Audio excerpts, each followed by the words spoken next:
नमस्कार, AGCNN news पर आपका स्वागत है। मैं हूं मनीषा राणा। प्रस्तुत है आज का मुख्य समाचार। बाबा साहब को हराने वालों को सबक सिखाएं योगिता साल्वी। चुनावी मौसम में प्रचार सभाएं और रैलियों के बीच सबसे महत्वपूर्ण चीज अक्सर पीछे रह जाती है, वह है मतदान हेतु जागरूकता। लोकतंत्र को सशक्त और निष्पक्ष बनाए रखने में मतदाताओं की भूमिका सबसे अहम होती है। इस ध्येय को साधने लोक जागरण मंच एवं इंडियन टैक्स पेयर्स एसोसिएशन के तत्वाधान में उद्बोधन का आयोजन किया गया। यह कार्यक्रम उत्तर नागपुर के जरीपटका स्थित महात्मा गांधी विद्यालय के सभागृह में संपन्न हुआ। कार्यक्रम में प्रमुख वक्ता के रूप में योगिता साल्वी जी मौजूद रही।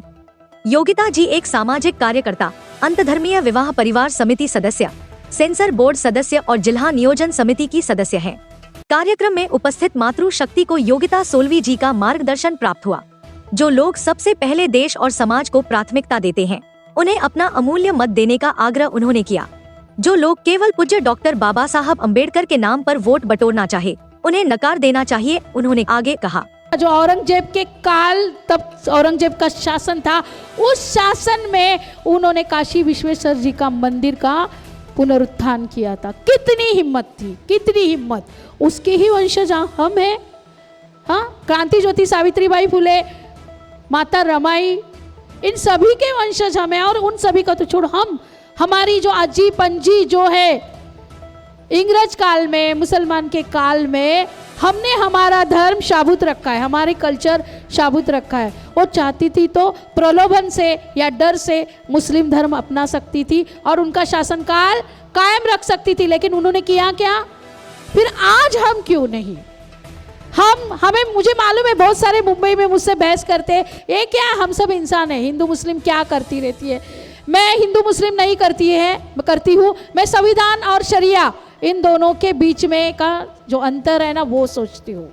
क्या चाहिए, दोनों में से क्या चाहिए वो सोचना चाहिए। और ऐसा आप बोलेंगे अरे वो भी तो हिंदू है, वो हिंदू है, लेकिन हिंदू होना और अंदर से हिंदू रहना बहुत अलग बात है।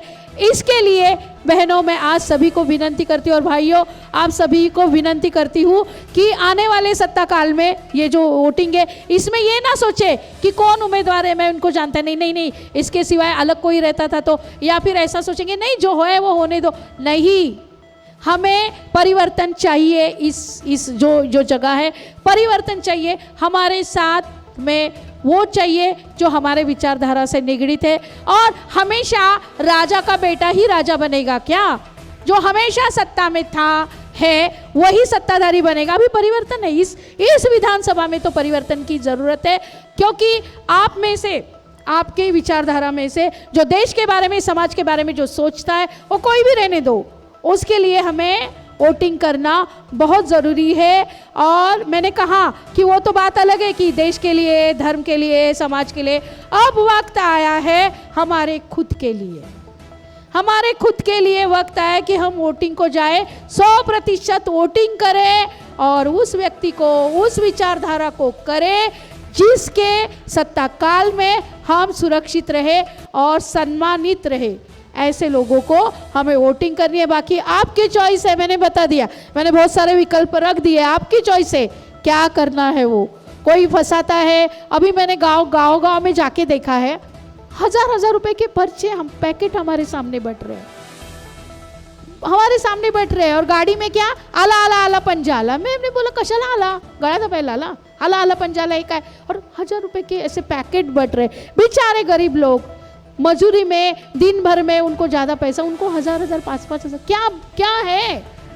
हम लोग बिकाऊ है क्या? हम लोग बिकाऊ है? हम लोग बिकाऊ नहीं है। हम भारतीय नागरिक है और हम संविधान ने दिया हुआ हक जानते हैं। और कोई हमें पैसा या लालच देता है तो उससे हमें फंसना नहीं है। भाई और बहनों, आप मतलब वो जो मैं कल गई थी या पूरा महीना भर घूम रही हूँ गाँव में, उसका नज़ारा अलग है और आप लोग अलग है। सुबह से मैं देख रही हूँ, अब सुजान प्रबुद्ध नागरिक है और आप लोगों को देख के मुझे लगता है कि आप जो भी करेंगे, अच्छा किसको भी करो, जो भी करेंगे अच्छा करेंगे। सिर्फ दीक्षा भूमि में आए हैं तो मुझे कुछ बातें बताना बहुत ज़रूरी है परम पूज्य डॉक्टर बाबा साहेब अम्बेडकर के बारे में, जो मुझे आज याद आ रही है। जब डॉक्टर बाबा साहेब अम्बेडकर भंडारा में और मुंबई में इलेक्शन में खड़े थे, तो उनको हराने वाले कौन थे वो भी आप सबको मालूम है। जब डॉक्टर बाबा साहेब अम्बेडकर जी ने बुद्ध आणि त्याचा धम्म ये बुक लिखा और वहाँ के तब के 1950 के टाइम पे जो प्रधानमंत्री थे ना, बाबा साहब ने उनको बोला कि लेटर लिखा कि बुद्ध आणि त्याचा धम्म, इस बुक को 500 कॉपी आप खरीदी करो और लोगों में वितरित करो। तब उनको लेटर आया प्रधान जी ने वहाँ के तब के कि ये बुक खरीदी करने के लिए हमारे पास पैसा नहीं है। ऐसा हुआ रहेगा, ऐसा होता मतलब है क्या, पीएम के पास 500 बुक खरीदने के लिए पैसे नहीं थे। तीसरी सबसे बड़ी शोकांतिका, जब हमारे बाबा साहब जी का मृत्यु दिल्ली में हुआ, तब जो अनुयायी थे, जो समाज के लोग थे, सारा समाज उनके साथ में था। उन्होंने कहा कि बाबा साहब का देहांत दिल्ली में हुआ है, उनको मुंबई में लाना बहुत ज़रूरी है। तो पैसे कहाँ से आएंगे, क्योंकि एरोप्लेन से लाना है। तो उन्होंने तत्कालीन सरकार कांग्रेस और पंडित जी को कहा कि आप एरोप्लेन से उनको मुंबई भेज दो। तब उनको जवाब दिया गया, सरकार के पास इतना पैसा नहीं है कि बाबा साहब की बॉडी मुंबई भेज दे। तब जो गरीब, आज भी गरीब है समाज के लोग, कोई 1 आना कोई 2 आना निकाला और पैसे इकट्ठा किए। फिर सरकार को, उस टाइम के सरकार को शर्म आई कि लोग क्या बोलेंगे, फिर थोड़ा पैसा डाल के बाबा साहब की डेड बॉडी मुंबई लाई गई। और आज वही लोग कहते हैं कि हम बाबा साहब को बहुत मानते हैं।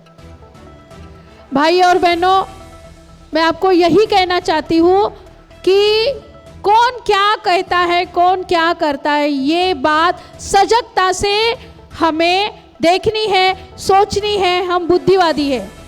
और नागपुर तो, जैसे पुणे मुंबई राजधानी रहेगी, लेकिन नागपुर तो सांस्कृतिक और ऐतिहासिक राजधानी है। यहाँ के लोग संस्कार और इतिहास अच्छी तरीके से जानते हैं। तो जो हमारा इतिहास बरकरार रखे, जो हमारी संस्कृति बरकरार रखे, उनके बारे में सोचे और उसी तरीके से वो जीत के आने चाहिए।